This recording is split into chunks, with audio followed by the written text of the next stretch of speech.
கர்த்தருடைய பரிசுத்த நாமம் மகிமைப்படுவதாக. மீண்டும் இயேசுவின் நாமத்தில் உங்கள் எல்லாரையும் நான் வாழ்த்தி வரவேற்கிறேன். கர்த்தர் உங்களை ஆசீர்வதிப்பாராக. சாபத்திலிருந்து ஆசீர்வாதத்துக்குள் என்ற செய்தியை நம்ம தொடர்ந்து கேட்டுக்கொண்டிருக்கிறோம். முதல் நாளில் நம்ம ஆசீர்வாதத்துக்குள் கடந்து போக முதல்ல நம்ம சாபத்தில் இருக்கிறோமா அப்படிங்கிறத நம்ம கண்டுபிடிக்கணும் அப்படின்னு நான் பேசினேன். சாபத்தில் இருந்து கொண்டு அந்த சாபத்தின் வல்லமையிலிருந்து விடுபடாம ஆசீர்வாதத்துக்குள் நம்ம போக முடியாது. அதனால சாபத்தில் நீங்கள் இருக்கிறீர்களா என்பதை கண்டுபிடிக்க வேண்டும் என்று பேசினேன். எப்படி கண்டுபிடிப்பது? உபாகமம் 28வது அதிகாரம் முழுவதும், அந்த ஒரு அதிகாரத்தை நீங்கள் முழுவதுமாய் நீங்கள் வாசித்து முடிக்கும் போது எப்படிப்பட்ட சாபத்தில் நீங்கள் இருக்கிறீர்கள் என்பதை கண்டுபிடித்து விடலாம். இரண்டாவது செய்தியில நான் என்ன பேசியிருக்கிறேன்? இப்ப சாபத்தை கண்டுபிடிச்சாச்சு. இந்த சாபம் எங்கிருந்து வருகிறது அப்படின்னு நான் பேசினேன். இந்த சாபம் எங்கிருந்து வருகிறது? பாவத்தில் இருந்து வருகிறது. பாவத்தினாலதான் சாபம் வருகிறது. ஒரு காரியத்தை தவறு என்று அறிந்த பிற்பாடு மீண்டும் மீண்டும் மீண்டும் அதையே செய்து கொண்டிருக்கும் போது அது சாபமாக மாறுகிறது. அது நம்முடைய லைஃப்ல பாதிப்பை கொண்டு வருகிறது என்று நான் பேசினேன். அடுத்து, சாபத்திலிருந்து தீர்வு இயேசு மட்டுமே அப்படிங்கிறத நான் பேசினேன். அதுக்கப்புறம் இந்த சாபத்தை முறிக்க ஜெபம் ரொம்ப அவசியம் என்பதை நான் பேசினேன். அதற்கு உதாரணமாக ஈசாக்கு குறித்து உங்களோடு நான் பகிர்ந்து கொண்டேன். ஈசாக்கு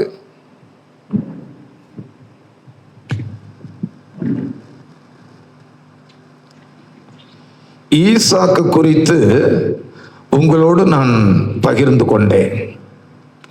ஆபிரகாமுடைய வாழ்க்கையில பல வருடங்களாய்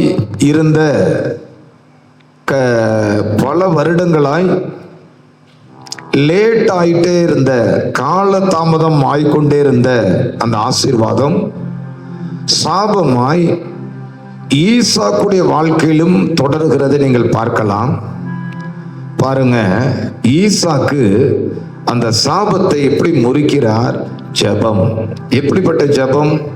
தாழ்த்தி பாவ அறிக்கை செய்து நறுங்குண்ட இருதயத்தோடு சிலுவையில தொங்குகிற ஆண்டவருடைய பாடுகளை, காயங்களை நோக்கி பார்க்கும்போது நம்ம அதிலிருந்து முற்றிலும் ஜெயம் பெற முடியும் என்று சொல்லி உங்களோடு பகிர்ந்து கொண்டது மட்டுமல்ல, உங்களோடு இணைந்து நான் ஜெபம் செய்தேன். கட்டாயம் நீங்கள் அந்த ஜெபத்தில் உங்களை ஈடுபடுத்தி கொண்டிருப்பீர்கள் என்று நான் நம்புகிறேன். தொடர்ந்து இன்னைக்கு அடுத்த பகுதிக்கு நம்ம கடந்து போகிறோம். கர்த்தர் யாரை ஆசீர்வதிக்க முடியும்? அடுத்த பகுதிக்கு இன்னைக்கு கடந்து போகிறோம். பைபிள்ல சுவிசேஷ புஸ்தகத்தில் ஒரு தாய் தன்னுடைய மகள் பிசாசின் பிடியிலிருந்து விடுபட வேண்டும் என்று சொல்லி இயேசுவை விடாது பின்தொடர்ந்து வந்து கொண்டே இருக்கிறார்கள். இந்த செய்தியை நல்லா கவனிங்க. இயேசுவை பின்தொடர்ந்து வந்து கொண்டே இருக்கிறார்கள். இயேசுவும் அவருடைய சீடர்களும்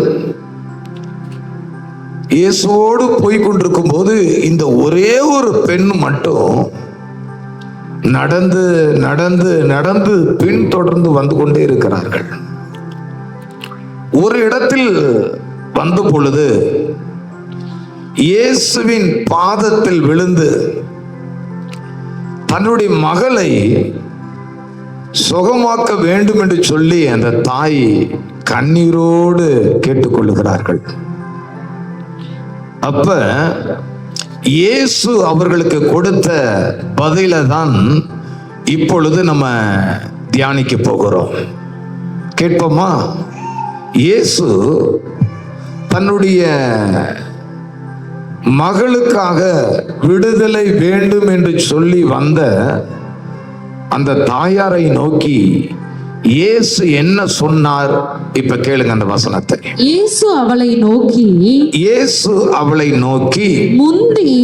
முந்தி பிள்ளைகள் திருப்தி அடையட்டும். போதும்.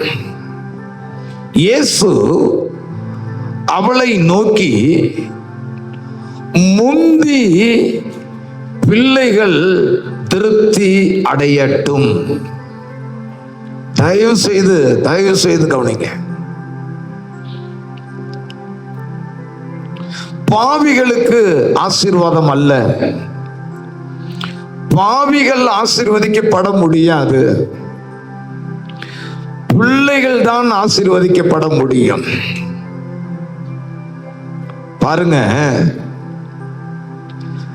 ஆதியாகமம் 25வது அதிகாரத்தை நீங்க வாசித்து பார்க்கும் பொழுது ஆபிரகாம் தனக்கு உண்டான எல்லாவற்றையும் ஈசாக்குக்கு கொடுத்தான் என்று எழுதப்பட்டிருக்கிறது. ஆதியாகமம் 25வது அதிகாரத்தில் தகப்பன் தன்னுடைய சொத்துக்களை, ஆசீர்வாதங்களை தன்னுடைய பிள்ளையாகிய ஈசாக்குக்கு அனைத்தையும் கொடுக்கிறார். அவருக்கு இன்னொரு பிள்ளையும் இருந்தது, நீங்கள் கவனத்தில் கொள்ளணும். அடிமை பெண்ணாகிய ஆகாருக்கு பிறந்த இஸ்மவேல். அந்த பிள்ளைக்கு கொடுத்தாரா அப்படின்னு கேட்டீங்கன்னா இல்ல. ஒரு நாள் ஆண்டவர் அடிமை பெண்ணையும் அந்த பிள்ளையும் நீ அனுப்பிவிடுன்னு சொல்லும் பொழுது ஆபிரகாம் ஆசீர்வாதத்தை தராம கொஞ்சம் அப்பத்தையும் தண்ணீரையும் கொடுத்து அனுப்பி விடுகிறார். கவனிச்சீங்களா? அதுவும் பிள்ளைதான், சின்ன பிள்ளை. ஆனா தகப்பன் அதுக்கு ஆசீர்வாதங்களை தரல. யாருக்கு தருகிறார்னா தன்னுடைய மனைவி சாராளுக்கு பிறந்த, சாராளுக்கும் தனக்கும் பிறந்த ஒரே மகனாகிய ஈசாக்குக்கு அத்தனையும் கொடுக்கிறார். அப்ப நம்ம என்ன புரிந்து கொள்ளணும்? ஆண்டவர் பாவிகளை ஆசீர்வதிக்கிறது இல்லை, ஆண்டவர் பிள்ளைகளை ஆசீர்வதிக்கிறார். எப்படி பிள்ளையாய் மாறுவது? இதை புரிந்து கொள்ளணும்னா பைபிள்ல ரொம்ப அழகான ஒரு சம்பவம் எழுதப்பட்டிருக்கிறது. அத யோவான் எழுதின சுவிசேஷம் கடைசி அதிகாரத்துல நீங்க படிக்கலாம். ஆண்டவராகிய இயேசு கிறிஸ்து தம்முடைய சீடர்களை தேடி கடற்கரைக்கு வருகிறார். நீங்க பைபிள்ல வாசித்து பாருங்க. கடற்கரைக்கு வருகிறார். ராத்திரி முழுவதும் அவர்கள் மீன் பிடிக்க கடலுக்கு போயிட்டு ஒண்ணுமே பிடிக்காம திரும்பி வராங்க. ஆண்டவராகிய இயேசு கிறிஸ்து கரையில் நின்று அவங்கள பார்த்து சொன்ன வார்த்தையை நீங்கள் கவனிக்கணும். வாசிப்போமா? அவர்களை நோக்கி, இயேசு அவர்களை நோக்கி, பிள்ளைகளே, போதும். இயேசு அவர்களை நோக்கி பிள்ளைகளே என்று அழைக்கிறதை கவனியுங்கள். மிக முக்கியமான சத்தியத்தை உங்களோடு பகிர்ந்து கொண்டிருக்கிறேன். நீங்க எப்படியாவது ஆசீர்வதிக்கப்பட வேண்டும் என்ற பாரத்தோடு உங்களோடு நான் இந்த செய்தியை பகிர்ந்து கொள்ளுகிறேன். இதே இவர்களை முதலாய் அவர் கடற்கரையில சந்திக்கிறார். முதல் முறையாக இவர்களை கிட்டத்தட்ட 3.5 ஆண்டுகளுக்கு முன்பதாக இதே நபர்களை இதே இயேசு கடற்கரையில் சந்திக்கிறார். அன்னைக்கும் அவர்கள் கடல்ல மீன் பிடிக்க போய் ராத்திரி முழுவதும் அவர்கள் பிரயாசப்பட்டு ஒரு மீனும் கிடைக்காம திரும்புகிறார்கள். அன்னைக்கு இவர்களை பார்த்து பிள்ளைகளே என்று அழைக்கவில்லை. ரொம்ப நல்ல கவனிங்க, 2க்கு வித்தியாசம் இருக்கு பாருங்க. இதே நபர், இதே இயேசு பிள்ளையேன்னு சொன்ன இந்த இடத்தில் 3.5 ஆண்டுகளுக்கு முன்பதாக இதே போல ஒரு கடற்கரையில அவர்களை சந்திக்கிறார். பிள்ளைகளை என்று அழைக்கவில்லை, பேரை சொல்லுகிறார். கவனிக்கிறீங்களா? பேரை சொல்லுகிறார். அவங்க கரைக்கு வந்த பொழுது ஊருக்குள் இருந்து நிறைய ஜனங்கள் இயேசு கிறிஸ்துனுடைய போதனை கேட்கும்படி வந்துட்டாங்க. இப்ப அந்த படகை கொஞ்சம் கடலுக்குள் நவுத்த சொல்லுகிறார். அதுல நின்று அவர் பிரசங்கிக்கணும். அப்ப பிள்ளையேன்னு சொல்லாம பேரை சொல்லி, சீமோனே உன்னுடைய படகை கொஞ்சம் நகத்துன்னு சொல்லி பேரை குறிப்பிடுகிறார். இதே இயேசு கிறிஸ்து இதே நபர்களை பின்பகுதிகளில் சில வருடங்கள் கழித்து சொல்லும் போது பிள்ளையேன்னு சொல்றாரு. ஆனால் முதல் முறை சந்திக்கும் போது இயேசு பிள்ளையே என்று அழைக்காமல் பேரை குறிப்பிடுகிறார். அப்ப நீங்க இந்த இடத்துல கவனிக்கணும், பிள்ளையா மாறணும்னா அவங்கள்ட்ட சில மாற்றங்கள் வர வேண்டியது அவசியமா இருக்கிறது. இந்த வார்த்தையை கவனிங்க. பிள்ளையா நீங்க மாறணும்னா சில மாற்றங்கள் ஆண்டவர் உங்களிடத்தில் எதிர்பார்க்கிறார். பேரை சொல்லி ஆழத்துல போய் வலையை போடுங்கன்னு சொல்றாரு.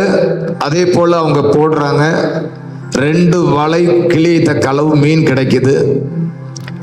திரும்பவும் இயேசு கரையில நிற்கிறார். அவங்கள பார்த்து சொல்லுகிறார், இது முதல் உங்களை நான் மனுஷர்களை பிடிக்கிறவர்களாக்குவேன். அப்படின்னா என்ன அர்த்தம்? ஊழியர்களாய், பரலோக ராஜ்யத்திற்கு ஆள் சேர்க்கிற நபராய் உங்களை மாற்றுவேன், வாருங்கள் என்று சொல்லி. நீங்க பைபிள்ல வாசித்து பார்த்தீங்கன்னா அந்த இடத்தில் பிடித்த மீனெல்லாம் அதே கடற்கரையில விட்டு விட்டு இயேசுவை பின்தொடர்ந்தார்கள்.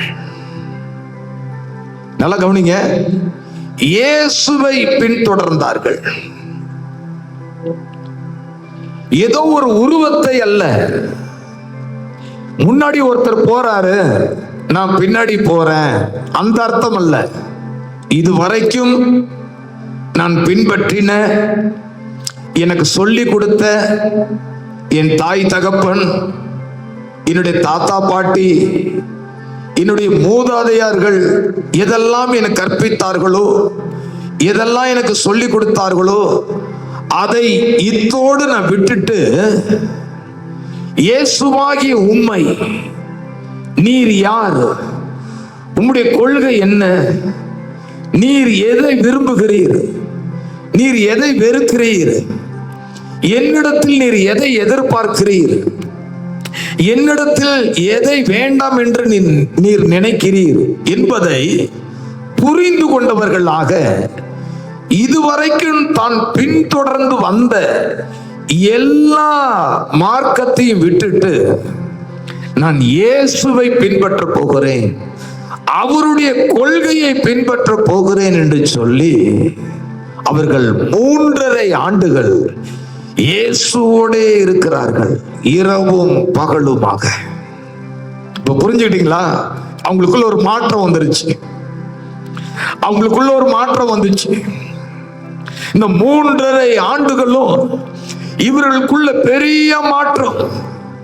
இவங்க இயேசுவின் போதனைகளை கேட்ட பிற்பாடு இவர்களுடைய எண்ணங்கள் மாறுகிறது, சிந்தனைகள் மாறுகிறது, பேச்சு மாறுகிறது. நிறைய பழக்க வழக்கங்களில் இருந்து அவங்க விடுதலை ஆகி இயேசு இப்ப எதை விரும்புகிறார் என்பதை புரிந்து கொண்டு அதன்படியே செய்ய தொடங்குகிறார்கள். இப்பொழுது இயேசு அவர்களுடைய பேரை குறிப்பிடாம பிள்ளைகளே என்று குறிப்பிடுகிறதை பார்க்கிறோம். ஹல்லேலூயா, ஹல்லேலூயா. வேதம் சொல்லுகிறது, யோவான் எழுதின சுவிசேஷத்தில், அவருடைய நாமத்தின் மேல் விசுவாசம் உள்ளவர்களாய் அவரை ஏற்றுக்கொண்டவர்கள் எத்தனை பேர்களோ அத்தனை பேர்களையும் அவர் என்ன செய்கிறாராம்? பிள்ளைகள் ஆகும்படி அதிகாரம் கொடுத்தார் என்று வசனம் சொல்லுகிறது. இதுவரைக்கும் இவர்கள் எதெல்லாம் விசுவாசித்தார்களோ அதெல்லாம் விட்டுட்டு இனி நான் இயேசுவை விசுவாசிக்க போகிறேன், இனி என்னுடைய நம்பிக்கை இயேசு. வெறும் வலையை அலசி கொண்டிருந்த எனக்கு 2 வலை கிழியத்தக்க அளவுக்கு நான் இதுவரைக்கும் மீன் பிடித்ததே இல்லை. இவர் சொல்லி இவ்வளவு பெரிய ஆசீர்வாதம் இவரால கிடைக்க முடியும்னா, இவரை பின்தொடர்ந்து போனா, இவரை ஃபாலோ பண்ணனா, இவருடைய வழிகளில் நடக்க தொடங்கினா கட்டாயம் நான் ஆசீர்வதிக்கப்படுவேன், என் ஜீவியம் வேற லெவலுக்கு மாறும் என்று சொல்லி அவங்களுக்குள் விசுவாசம் வந்து விட்டது. ஹல்லேலூயா. ஆண்டவருடைய நாமம் மகிமைப்படுவதாக. இப்ப பாருங்க, ஆண்டவராகிய இயேசு முதல்ல இவங்களை பேரை சொல்லி அழைத்தவர். இப்ப அவருக்கு பேரை சொல்ல விருப்பம் இல்லை. பிள்ளைகளே, பிள்ளைகளே. இதை கேட்டுக்கொண்டிருக்கிற அன்பான தேவ ஜனமே, வாலிப தம்பி, வாலிப தங்கச்சி, உனக்கு என்ன ஆசீர்வாதம் வேண்டும்? ஞானம் வேண்டுமா? நல்ல தெளிந்த புத்தி வேண்டுமா? ஆரோக்கியம் வேண்டுமா? பொருளாதார ஆசீர்வாதம் வேண்டுமா? எந்த நன்மை வேண்டும்? வேதம் சொல்லுகிறது, ஐஸ்வர்யமும் கனமும் நிலையான பொருளும் என்னிடத்தில் உண்டு என்று கடவுள் சொல்லுகிறார். ஹல்லேலூயா. நீங்க எதிர்பார்க்கிற அத்தனை ஆசீர்வாதங்களும் அவரிடத்தில் இருக்கிறது.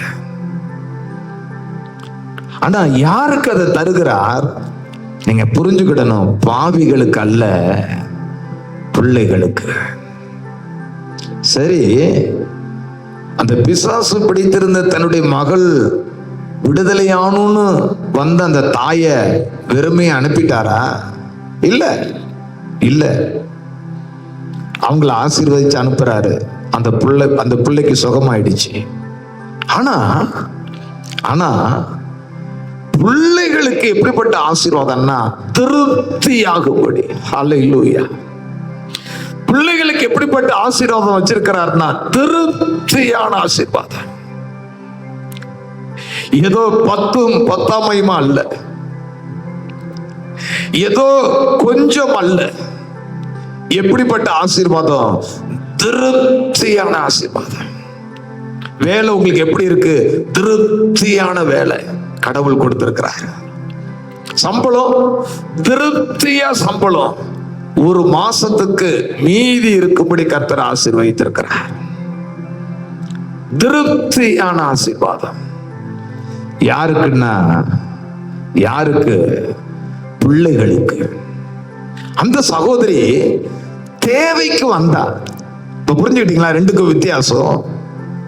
அந்த சகோதரி எப்பெல்லாம் பிரச்சனையோ வருவா, எப்பெல்லாம் தேவையோ ஆண்டவரை தேடி வருவா, அதுக்கப்புறம் ஆண்டவரை நினைக்க மாட்டா. ஆனா இவர்கள்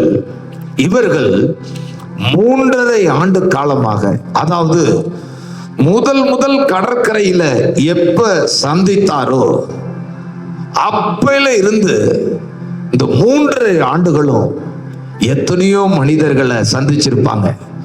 எத்தனையோ மனிதர்கள் அவருடைய மனதை கலைக்கும்படி, இயேசுவின் மேல் இருக்கிற விசுவாசத்தை கலைக்கும்படி எத்தனையோ பேர் சுத்தி வந்திருப்பாங்க. எத்தனையோ காரியங்கள் அவங்கள போராடி இருக்கும். அத்தனையிலையும் இல்ல, இனி நான் இயேசுவுக்காக வாழ போகிறேன், இனி நான் இயேசுவை தான் பின்பற்ற போகிறேன், அவருடைய கொள்கையை தான் பின்பற்ற போகிறேன், அவருடைய உபதேசத்தை தான் நான் பின்பற்ற போகிறேன்னு சொல்லி வந்தாங்க பாருங்க. அந்த மாற்றத்தை இயேசு பார்த்துக்கிட்டே இருந்தார். ஹல்லேலூயா. ஒருவேளை இந்த செய்தியை கேட்டுக்கொண்டிருக்கிற தேவ பிள்ளையே, ஏதோ ஒரு கஷ்டம்னா நான் ஜெபம் பண்ண வருவேன், ஏதோ ஒரு பிரச்சனை அப்படின்னா அன்னைக்குதான் சர்ச்சு ஞாபகம் வரும், ஏதோ ஒரு எக்ஸாம் எழுத போகணும் அப்படின்னா தான் அன்னைக்கு பைபிள் எடுத்து வாசிப்பேன், இன்னைக்கு எனக்கு ஒரு காரியம் நடக்கணும் அதனால நான் போய் முழங்கால் படியிட்டு ஜெபம் பண்ணுவேன் அப்படின்னு இருந்திருப்பீங்கன்னா, இன்னைக்கு நம்மளை மாற்றிக்கொள்வோமா? ஆண்டவர் என்ன பேரை சொல்லி அழைக்கிற இடத்தில் நான் இருக்கிறேனா, இல்லைன்னா பிள்ளைன்னு உரிமையாய் சொல்லுகிற இடத்தில் நான் இருக்கிறேனா? ஹல்லேலூயா. பெர்க்மன்ஸ் ஐயா ஒரு பாட்டு பாடுறாங்க, உங்க பிள்ளைன்னா ஏன் கலங்கணும். ஹல்லேலூயா. என்னோட சேர்ந்து அந்த ஒரு சரணத்தை பாடுவீங்களா? அந்த உரிமையோட, ஆண்டவரே இனி நான் உங்க பிள்ளை. ஆமென். உங்க பிள்ளைனா ஏன் கலங்கணும், அழைச்சது நீங்க நடத்தி செல்வீங்க. உங்க பிள்ளைனா ஏன் கலங்கணும், அழைச்சது நீங்க நடத்தி செல்வீங்க. திரும்பவும் உங்க பிள்ளைனா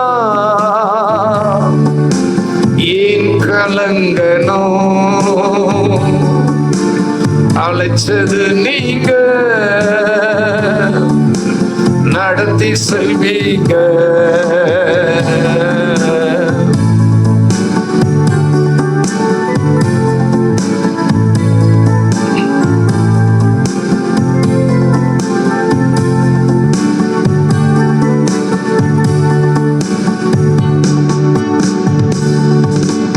எலியாவை தாகம் கொண்டு போஷித்தீரே,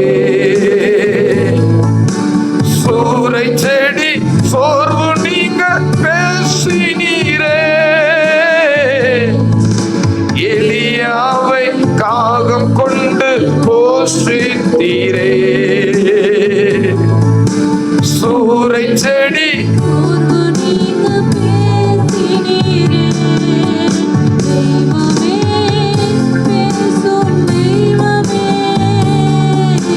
தெய்வமே பேசும் தெய்வமே,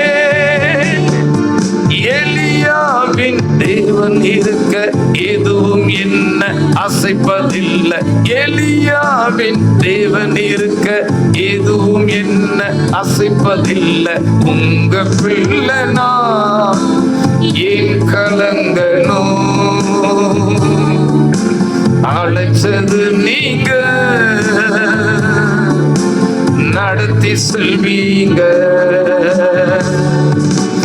உங்க பிள்ளைனா ஏன் கலங்கணும், அழைச்சது நீங்க நடத்தி செல்வீங்க.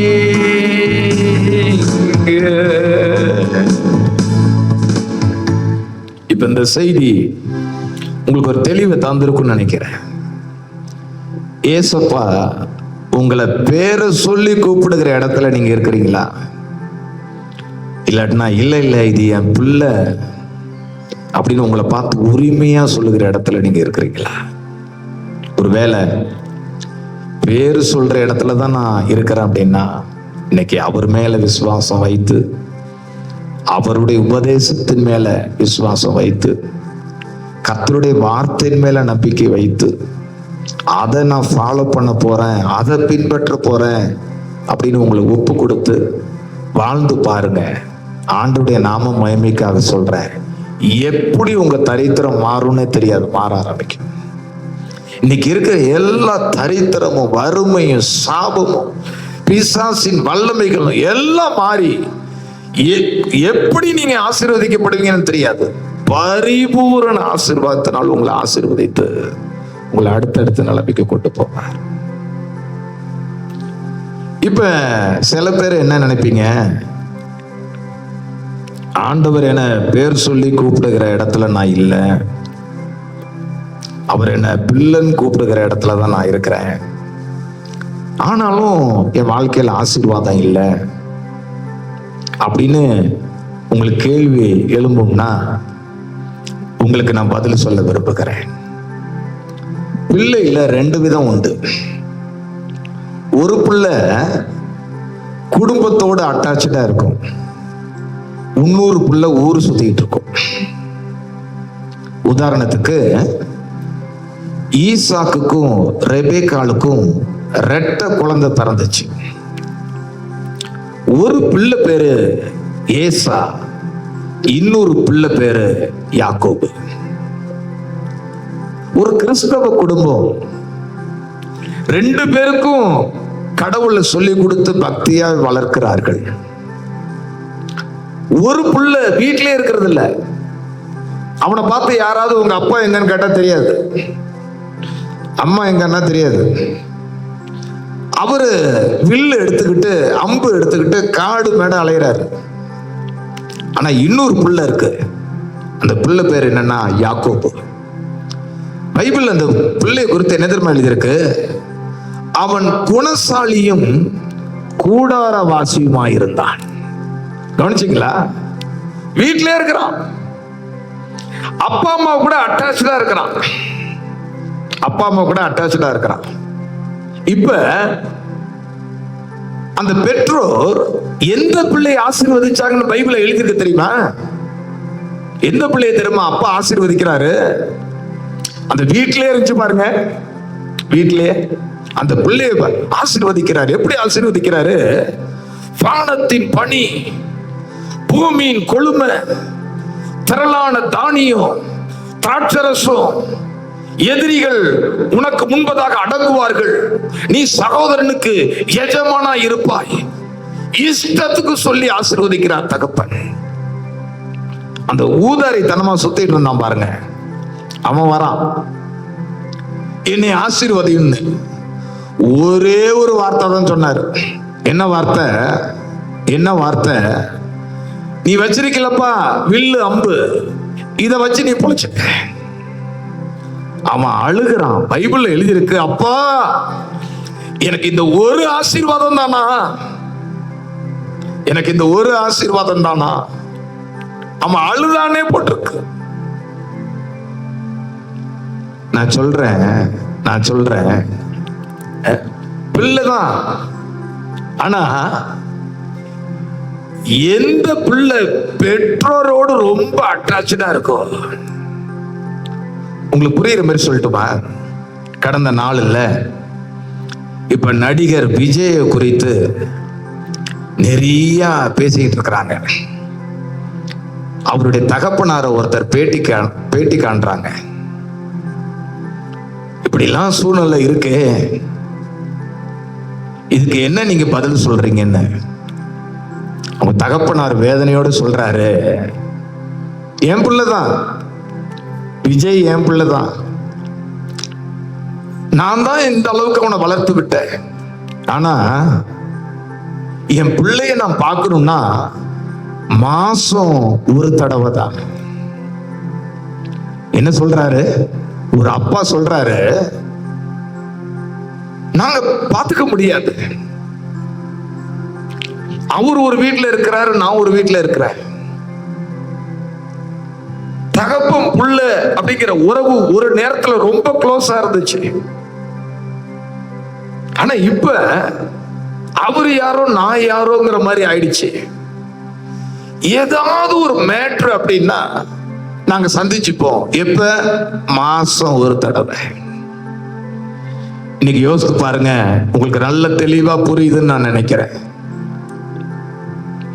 முதல்ல சொன்ன பிள்ளைகளை தான் ஆண்டவர் ஆசீர்வதிக்கிறாருங்க. எப்ப நம்ம பிள்ளையாகிறோம்? ரொம்ப தெளிவா சொன்னேன். சீஷர்களை பார்த்து ஆண்டவர் பிள்ளைகளேன்னாரு. அதே அவர்களை பேர் சொல்லி அழைத்தாரு. ஆனா அவங்களுக்குள்ள ஒரு மாற்றம் வந்த பிற்பாடு தகப்பன் பிள்ளைங்கிற உறவுக்குள்ள வந்து பிள்ளைகளேன்னு அவங்கள அழைத்து ஆசீர்வதிக்கிறார். ஆனா இப்ப கூடுதலா நான் பிள்ளையதான் இருக்கிறேன், நான் ரட்சிக்கப்பட்டுட்டேன், ஞானஸ்தானம் எடுத்துட்டேன், ஏன் பரிசுத்தாவின் அபிஷேகம் பெற்றுட்டேன், சர்ச்சுன்னு இருப்பேன், ஞாயிற்றுக்கிழமைக்கு ஆராதனைக்கு போவேன், ஊழியத்துக்கு கூட போவேன், பைபிள் எக்ஸாம்லாம் நான் எழுதுவேன், பைபிள்லாம் எனக்கு நல்லா தெரியும், நிறைய நீங்க சொல்லலாம். ஆனா அந்த நெருங்கிய ஐக்கியம், அந்த நெருக்கமான உறவு பாருங்க. பைபிள்ல அந்த யாக்கோப ஆசீர்வதிக்கிறதுக்கு முன்னாடி அப்பா கூப்பிடுறாரு, கிட்ட வாப்பா, கிட்ட வா, என்ன முத்தம் செய். இதெல்லாம் எதை குறிக்குது?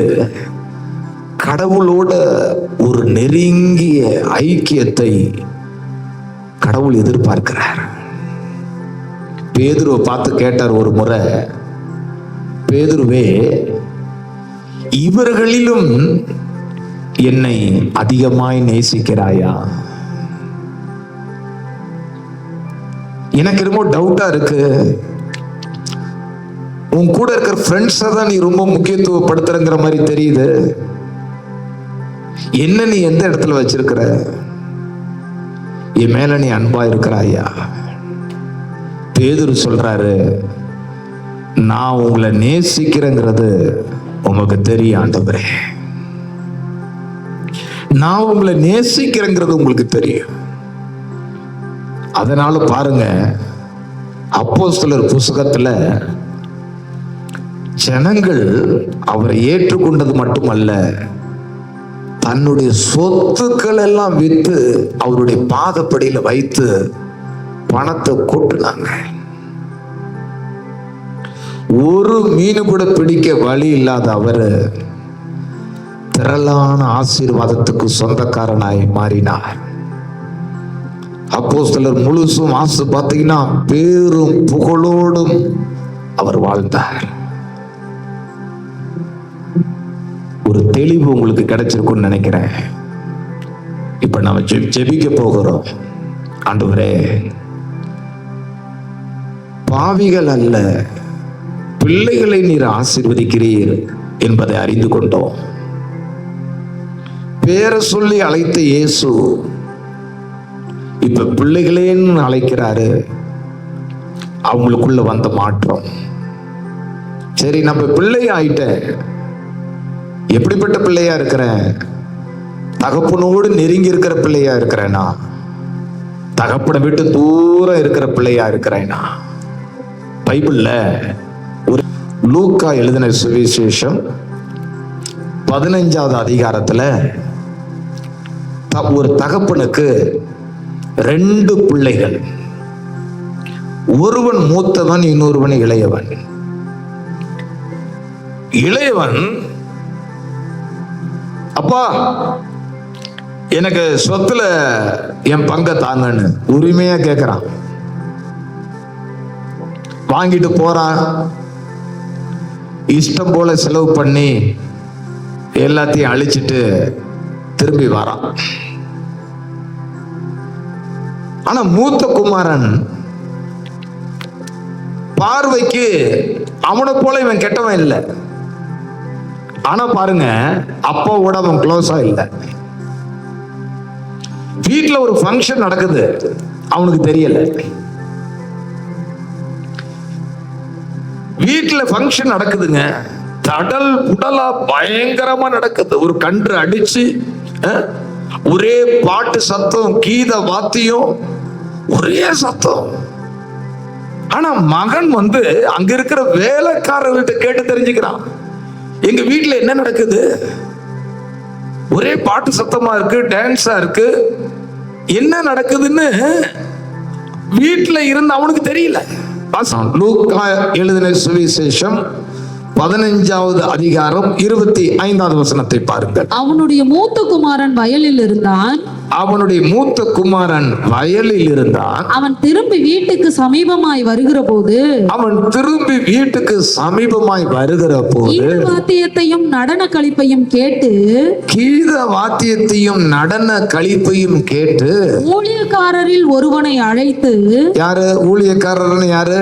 அந்த அப்பா வீட்டுல வேலை செய்த வேலைக்காரர்கள். ஊழியக்காரரில் ஒருவரை கேட்டு இது என்ன என்று விசாரித்தான். எவ்வளவு கொடுமை பாத்தீங்களா? இது என்ன என்று விசாரித்தான். அதற்கு அவன் உம்முடைய சகோதரன் வந்தார். அவர் மறுபடியும் சுகத்துடனே உம்முடைய தகப்பனிடத்தில் வந்து சேர்ந்தபடியினாலே. கவனிங்க, உண்மையிலே அப்பாவோடு அட்டாச்சா இருக்கிற ஒரு பிள்ளையா அவன் இருந்திருப்பான்னா, இந்த அப்பா என்னை விட்டு போன பிள்ளைய குறித்து துக்கமா இருக்கிறாரு, அது அவனுக்கு தெரியல. டெய்லி கொஞ்ச நேரம் வீட்டு வாசல்ல நின்னு அப்படியே ரோட்டை பார்த்துக்கிட்டே இருக்கிறாரு. இவன் க்ளோஸா இருந்திருப்பானா, இது எல்லாத்தையும் இன்ச்சு பை இன்ச் அவன் கண்டுபிடித்து, இப்ப இந்த செய்தி முதல்ல அவனுக்கு போயிருக்கும். அப்பாவே சொல்லியிருப்பாரு. கவனிங்க, ஆண்டவர் என்ன பேர் சொல்லி அழைக்கிற இடத்தில் நான் இருக்கிறேனா, இல்ல அந்த இடத்தை நான் தாண்டிட்டேன், நான் அவரை ஃபாலோ பண்றேன், நான் பைபிள் வாசிக்கிறேன், ஜெபிக்கிறேன், கர்த்தருடைய வார்த்தை தான் சத்தியம்னு நான் என்ன செய்கிறேன், நம்புறேன், ஆண்டவருடைய வார்த்தை தான் சத்தியம்னு சொல்லி நான் நம்புறேன் அப்படின்னு சொல்லி நீங்கள் விசுவாசிப்பீர்களாகில் ஆலயத்துக்கு போகிறேன், ரெகுலரா நான் பைபிள் வாசிக்கிறேன் அப்படின்னு உங்களே நீங்களே நான் இப்ப பிள்ளைன்னு நான் சொல்ல முடியும்னு சொல்வீங்கன்னா ரொம்ப சந்தோஷம். ஆனா அதை தாண்டி நான் எப்பேற்பட்ட பிள்ளையாய் நான் இருக்கிறேன். ஈசாக்குக்கு 2 பிள்ளைகள் இருந்தார்கள்.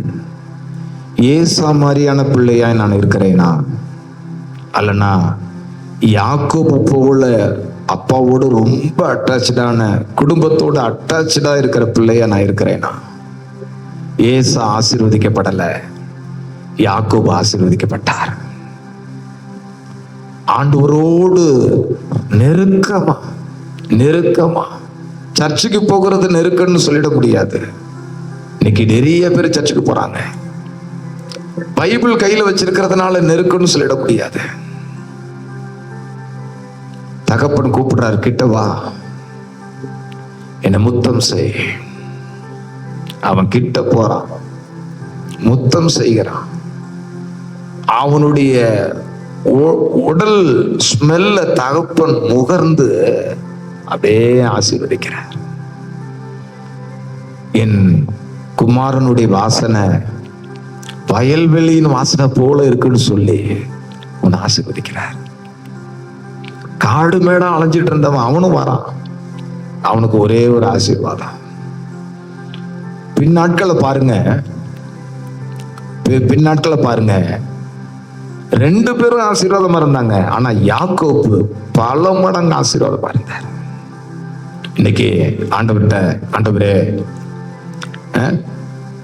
உங்களை தெரியுது, நீர் தான் ஆண்டவர்னு தெரியுது, வேதம் தான் சத்தியம் தெரியுது.